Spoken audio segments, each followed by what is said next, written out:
Alright, now we have a few notes on linear equations. Linear means line, and so these equations will form straight lines when you graph them. Okay, we have point-intercept, our slope-intercept form. Okay, that is y equals to mx plus b, and I put an example, so it's y is equal to negative 2x plus 7. So that's slope-intercept form. We also have standard form. It's ax plus by is equal to c. So now an example of that would be if you have 2x plus y is equal to 7. Okay, the a representing the number in front of the x, the b representing the number in front of y, and the c just representing the number itself.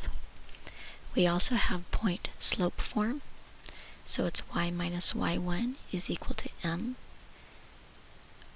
times x minus x1. Okay, we will talk about that in more detail in the next lesson. Okay, I wanted to show you a couple examples of how to put an equation in standard form. Okay, the first one is in slope-intercept form. So we have y is equal to 3x minus 6. To put it in standard form, we want ax plus by is equal to c. Okay, right now I have the x on one side of the equal sign and the y on the other. I want to put both the x and the y on the same side and the x in the front. So that means I need to subtract 3x and move it over to the other side of the equal sign. By going across the equal sign, we're doing the opposite. I have plus y is equal to, and that's a negative 6. So now we have slope-intercept form. Ax plus by is equal to c. If I asked you to go further, you could tell me that your a value is negative 3, your b value is 1, and your c value is negative 6. Okay, we're not going to use those right now, but I want you to be aware of what the a, b, and c represents, because that will be important in the future. Alright, the next one we want to put this in standard form.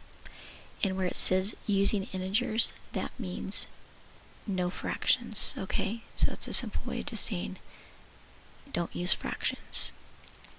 So if I don't want to use fractions, how do I get rid of fractions? And we know how to do that. We're going to multiply everything that we see by a common denominator. In this case, we only have one denominator, which is 2. Everything else has a denominator of 1. So we're going to multiply this 1/2 by 2 over 1. We multiply the 7 by 2, and we multiply the 3 by 2. By doing that, I can cross cancel, and I can get rid of the denominator. So now I just have an x here. But now over here I have 7 times 2, which is 14. And then on the other side of the equal sign, I have 2 times 3, which is 6y.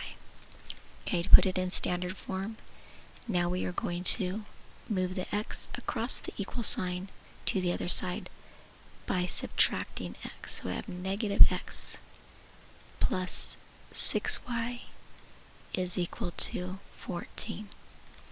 And again, if I asked you the value of your a, it would be negative 1, the value of b, which would be 6, and the value of c, which is 14.